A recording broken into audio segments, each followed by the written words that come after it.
And as is sometimes the case, we are in the studio tonight with a couple of very special guests, a dear friend of mine, Mr. Sean Bell, who is, promoter, editor. What are you these days, Sean? Co-editor of Cutter Brandenburg's book that's just now been released. Okay. And part of the team that puts on the annual Stevie Ray Vaughan Remembrance Ride in Concert. Yes.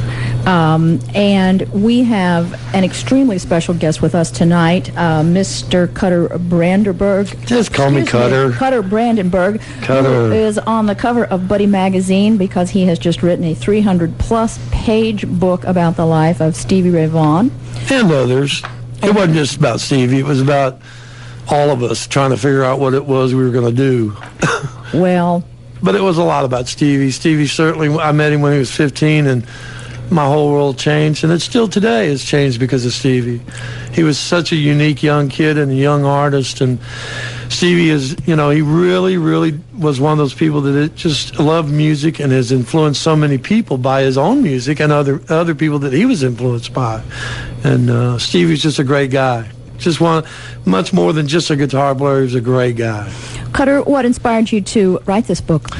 Well, I for years, if you look on the back of the book, there's a whole bunch of hotel keys from all over the world. And in the very beginning, I started keeping keys, thinking someday I would take a picture and that'd be the cover of a book because I could take a key and tell you a story.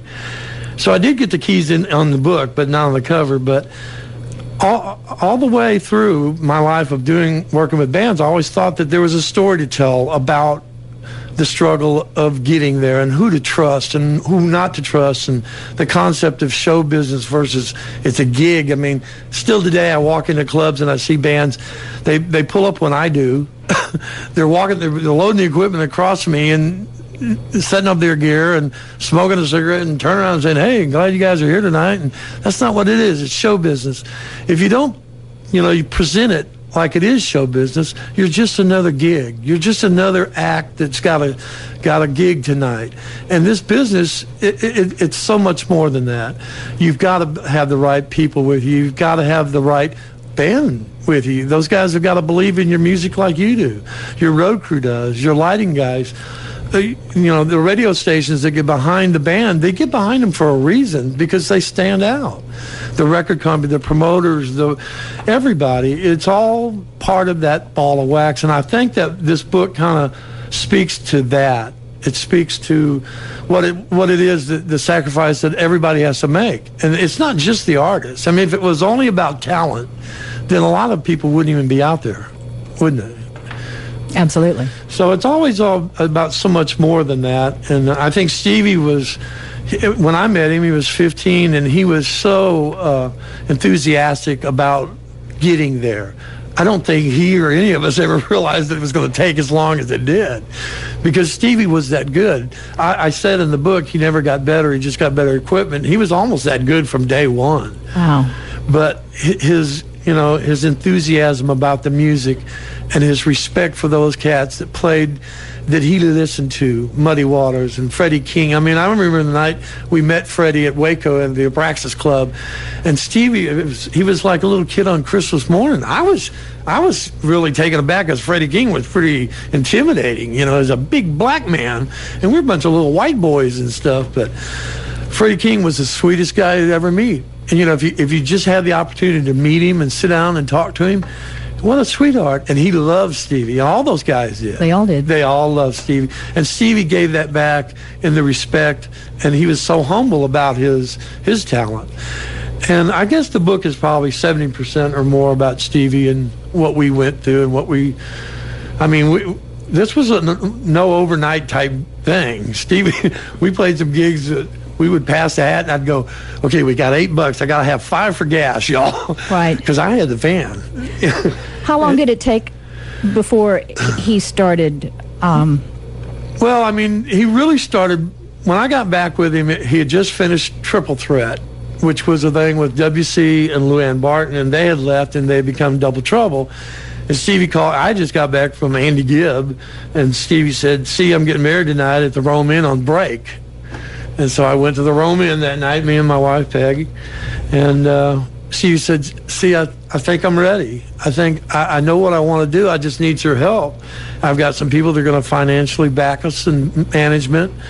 And I said, Stevie, I'm ready too, man. I mean, I know, but it's got to be done right. I always talk about that presentation thing. If I take your favorite meal, whatever it is, let's say it's a T-bone and a baked potato and sweet tea, and I'll bring it to you on a trash can lid, all of a sudden your favorite meal doesn't look quite as good. But if it's presented right, if you present yourself as an artist with some integrity, and even if there's 8 people in the club, I used to tell Stevie, he'd go, man, there's 8 people. I said, man, if you can't get those 8 people in your back pocket, you'll never get 10,000. Go get every one of those 8 guys. I'd give him a longer cord. One night in San Marcos, he went all the way out to the pool table and jumped up on the table and played to these 4 guys and brought them back like Pied Piper. And he played to those 8 people that night. And then the very next weekend, we were in another city about 100 miles away, and all 8 people were there. Wow. And that's how Stevie, he used to say it's family, his fans, because it grew. It always grew. The minute you saw Stevie, you became a fan. And so many people never got to see Stevie. And then they hear him these years later, and they soak up people that did see him. Right. And and I said, even if you didn't see him, you could feel him in his music. You could feel that it was real. It was from the heart. It was full of passion.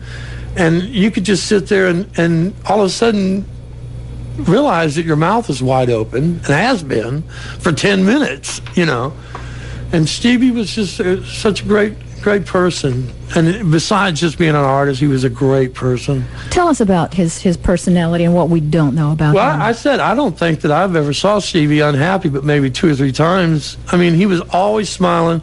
He was always happy. He'd always look at bands, and he'd say something like, those are great lights. And I go, I want lights like that. I said, well, we don't have lights, fella. He'd say, no, but I mean, someday. And the point I mean is, Stevie was always learning. There's so many people that are so, I don't want to say they're blues purists or rock purists or whatever, but if you can't find something from that show that you just saw, whether it's something you didn't like, I don't want to ever do that, or I don't want that lighting or something, you're not really learning. And in this business, if you don't learn, what are you doing? I mean, you have got to project to a lot of people who are just going to be hearing you. They're not going to see you, maybe on a record. You've got to project. You've got to be able to cross all those avenues. And I think learning is the key.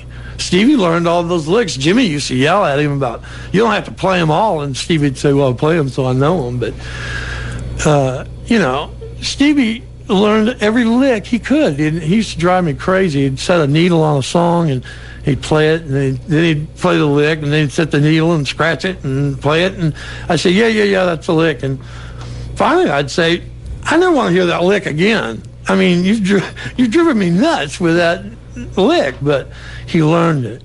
And it was more than just playing a lick. You had to feel that passion of that particular lick that maybe Robert Johnson was playing or whoever he was listening to. But everybody he listened to, everybody he saw, he may not have liked that type of music, but he took something from it. And I think as an artist, you have to do that. Absolutely. Absolutely. Tell us something about Stevie Ray Vaughan that we don't know. Oh, gosh. I don't know. I think everybody pretty much knows Stevie, even though they don't know him. I think they know that this guy was real, very humble, very sincere. He did have problems. I think we all, tried things in this business. You get on the road and you're drinking this and doing that, and and it'll kill you. And it's killed a lot of them. Mm-hmm. And I think that Stevie and Tommy Whipper, they all at one point got to a point and said, we can't keep doing this. If this is really what we love, we've got to stop doing this, or we're going to kill ourselves.